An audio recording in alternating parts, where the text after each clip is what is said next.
¿Qué tal? Bienvenidos una vez más al devocional con el pastor Gerson González, donde día a día nos acercamos a las Escrituras para conocer y experimentar el poder del Evangelio. Deseamos que seas grandemente bendecido mientras escuchamos la palabra de Dios, porque la palabra de Dios no está presa. Comenzamos. Muy buenos días, el Señor sea con cada uno de ustedes, sus familias, y que todo lo que hacen en el día al día se vea bendecido por el Señor. Bueno, vamos a ir a Judas, verso 14 y 15. De estos también profetizó Enoc en la séptima generación desde Adán, diciendo: He aquí el Señor vino con muchos millares de sus santos para ejecutar juicio sobre todos y para condenar a todos los impíos de todas sus obras de impiedad que han hecho impíamente y de todas las cosas ofensivas que pecadores impíos dijeron contra él. Bueno, Judas menciona a Enoc y de nuevo utiliza palabras expresadas en un documento apócrifo, pero que era muy conocido para los judíos en aquellos días. Debemos recordar que el Espíritu Santo inspiró a cada autor de la Biblia. Esto no afecta entonces la veracidad, ya que al ver lo que él dijo, no contradice en nada absolutamente el contenido bíblico al respecto. La idea es que la profecía de Enoc que se indica era para el futuro. La declaración veo no para esta generación, sino para aquella que viene. Ahora, ¿qué dijo? Bueno, dijo que el Señor viene entre sus ángeles, viene para hacer juicio, viene para que todas las personas rindan cuenta sobre sus obras y sus palabras. Entonces, el punto aquí es claro. El Señor está viniendo, o lo que estamos revisando aquí es que Él está viniendo en su segunda venida. Una venida para juzgar, para separar las ovejas de los cabritos, y así es como tenemos que entender la palabra de Dios. Así que Él introduce a este personaje Enoc. Y hemos dicho ya que la consagración a Dios se convierte en una escuela digna de asistir. Así que yo creo que hay tres materias en la escuela de Enoc que es bueno que nosotros revisemos y pensemos en ellas en esta ocasión. Materia número 1 es la materia de caminar con Dios. Caminar es halak, sugiere andar continuamente o prosperar en ello. En otras palabras, necesitamos andar continuamente con Dios. Necesitamos prosperar en nuestro andar con el Señor. La realidad es que muchos a veces transitamos momentáneamente en este caminar. Pero con el paso del tiempo ya no estamos, y el problema radica en que este tipo de personas no entendieron que caminar con Dios es algo continuo, algo perseverante, algo para lo que se requiere no vacilar. A mí me impresiona el testimonio que tenemos en la propia Biblia del bisnieto de Enoc. Génesis 6:9 nos habla de él. Estas son las generaciones de Noé. Noé, varón justo, era perfecto en sus generaciones. Con Dios caminó Noé. Observa que el bisnieto de Enoc, Noé, está caminando con Dios. Parece ser que la influencia de Enoc sobre su vida está latente. Así que lo primero que yo quisiera preguntarte esta mañana es: ¿cómo está tu caminar con Dios? ¿Te encuentras avanzando o retrocediendo? De ninguna forma el Señor desea que tú retrocedas. Este no es el estándar de un cristiano. Su anhelo es que todos nosotros vayamos adelante tomados de su mano. Así que Dios desea enseñarnos sus caminos y Dios quiere que andemos con Él. Dios quiere que andemos en sus caminos y no en los nuestros.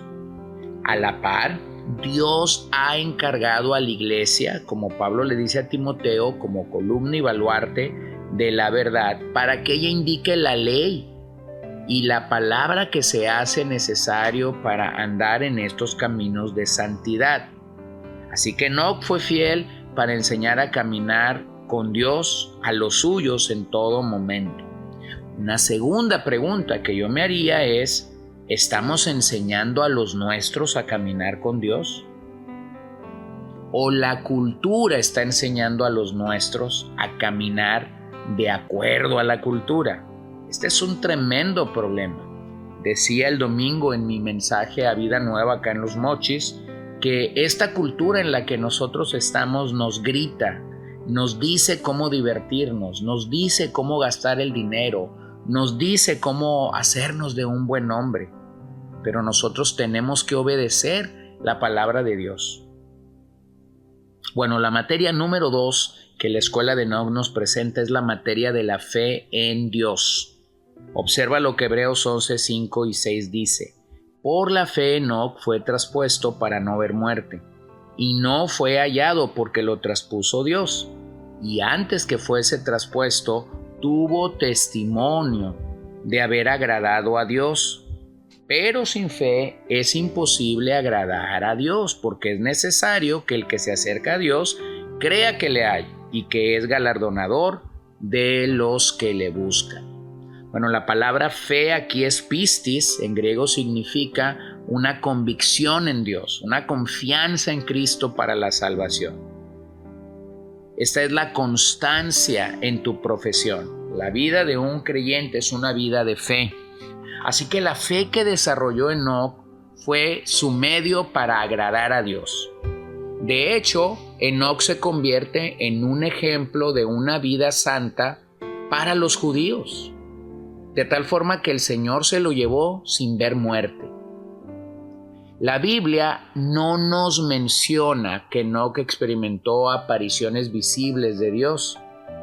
Él no fue galardonado con ello, pero su galardón fue Dios mismo. Sí, ese Dios que puede ser buscado y hallado por cada uno de nosotros. Enoc gozaba de caminar y desarrollar una fe sencilla en el Dios que seguía todos los días durante 365 años que peregrinó en esta tierra. Así que la enseñanza más grande de la materia de la fe es que debemos vivir agradando y obedeciendo a Dios en todo. Pero esto solo es posible cuando comenzamos a caminar. En otras palabras, la fe en Dios es una fe práctica, no teórica. La Biblia nos sigue diciendo que la fe viene por el oír y el continuo oír de la palabra de Cristo. Así que yo quisiera hacer una tercera pregunta. ¿Tú estás viviendo en esta fe? ¿Tú estás viviendo en esta fe? Y cuarto, ¿tú estás enseñando a los tuyos esta fe? ¿O estamos mostrando nuestras propias creencias? Yo me sorprendo cuando algunas personas que vienen a la iglesia viven según sus propios sistemas de creencia, creyendo que estos son mejores que los de Dios mismo. La tercera y última materia que la escuela de Enoc nos presenta es la materia de la revelación. Es lo que hemos leído en Judas 1, versos 14 y 15. Enoc tuvo una revelación mucho más amplia que la de muchos de sus contemporáneos. Enoc andaba profetizando de la segunda venida de Cristo cuando aún faltaba mucho para que nuestro Señor viniera por primera vez. Había sido tan constante en su caminar con Dios, había desarrollado una fe en Dios tan clara, tan sencilla, que ese mismo Dios le comenzó a revelar sus secretos. Pero el Señor lo tuvo que llevar con él antes de que esto fuese una realidad. El libro que lleva su nombre, Primera de Enoc 1:9-10, un libro apócrifo, dice: mirad, él llegará con 10 millones de sus santos para ejercer juicio sobre todos. Destruirá a los inicuos y censurará toda carne por causa de todo lo que ellos han dejado, que los pecadores e inicuos han cometido contra ellos. Bueno, esta es una revelación claramente que señala a la segunda venida. El juicio de Dios nuevamente es afirmado para los apóstatas, sean líderes o sean seguidores, tal como Salmo 1:6 nos lo recuerda, porque Jehová conoce el camino de los justos, mas la senda de los malos perecerá. John Albert Bendel dijo: el que peca está loco, el que peca sin temor está peor aún. Y eso debe llamar claramente nuestra atención el día de hoy para poder corregir lo que tengamos que corregir, poder venir en arrepentimiento si es que tenemos que venir en arrepentimiento, y claramente saber que la venida del Señor será este momento claro donde Dios distinguirá quiénes son los suyos, las ovejas, y quiénes son los que no son suyos, los cabritos, y entonces estos serán destruidos, estos serán juzgados, y no habrá manera alguna de que ellos encuentren salvación en aquel día, porque la salvación es algo presente, no futuro, en el sentido de que ahora mismo Dios está dándonos la oportunidad de arrepentimiento. Así que no lo desprecies, no lo desprecies. Así que quisiera simplemente animarte a que pudieras entender que estas 3 materias que la escuela de Enoc nos presenta están accesibles y debemos llevarlas en nuestra propia vida y en nuestra propia familia como creyentes genuinos. Tenemos que caminar con Dios y enseñar a los nuestros a caminar con Dios. Tenemos que tener fe en Dios y enseñar a los nuestros a caminar en fe en Dios. Y tercero, debemos hacer nuestra la revelación de Dios y mostrársela a los nuestros por medio de la palabra escrita el día de hoy, para que ellos puedan conocer más y más al Dios que se ha revelado en las Escrituras, o mejor dicho, que se ha autorrevelado por medio de las Escrituras. Vamos a orar. Señor, gracias te doy esta mañana porque una vez más nos permites acudir a ti y nos das tu gracia para creer y nos das tu amor para poder estar delante de ti. Yo quisiera agradecerte que sigues mostrando misericordia y gracia para que podamos proceder al arrepentimiento y para que podamos corregir el rumbo si es que debemos hacerlo. Yo pido que tú tengas a bien mostrarnos a Cristo en todo esto y glorificarte por medio de tu gracia y de tu Espíritu Santo en nuestras vidas. Si alguno que me escucha no ha venido a salvación y a estar en paz contigo, yo te ruego que tú obres en él y obres en nuestra vida para tu gloria. En el nombre de Jesús oramos en esta mañana y te damos gracias, Señor. Amén. Gracias por acompañarnos el día de hoy. No olvides compartir este devocional con todos tus conocidos y recuerda que puedes seguirnos en Podbean, Spotify y Facebook como CCBN Los Mochis para que puedas escuchar todos los mensajes, los devocionales y también seguir nuestras transmisiones en vivo. Esperamos que nos acompañes el día de mañana. Que el Señor te bendiga.